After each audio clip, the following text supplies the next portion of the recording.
নুরানি বিভাগ নার্সারি শিক্ষার্থীরা আছেননি? দেখি হাত দেখতে চাই। নার্সারি কারা কারা? মারহাবা, সকলেই বলি মারহাবা। নার্সারি বিভাগে প্রথম সাময়িক পরীক্ষায় তৃতীয় স্থান অধিকার করেছে মোহাম্মদ হৃদয়, পিতা মোহাম্মদ এনামুল হাসান। তার মোট নাম্বার হলো 811। তার মানে কি 900 নম্বরের পরীক্ষা হয়েছে? কত নম্বর? মোট 900 নম্বরের পরীক্ষা হয়েছে। মোট নাম্বার 811, গড় নাম্বার 90। সে তৃতীয় স্থান অধিকার করেছে। তাকে পুরস্কার গ্রহণের জন্য সামনে আসার আহ্বান করছেন কে? মোহাম্মদ হৃদয়, সামনে আসো।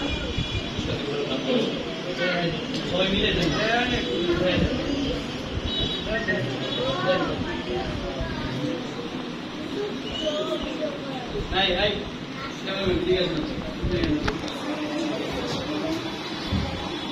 দুই নম্বর প্রস্তুত আছেন? দুই নম্বরের নাম ঘোষণা করা হবে। 2 নম্বর মুসাম্মদ সানজিদা, পিতা মোহাম্মদ রাসেল। মোট নাম্বার 815, গড় নাম্বার 91। সে দ্বিতীয় স্থান করেছে নুরানি নার্সারি। কে?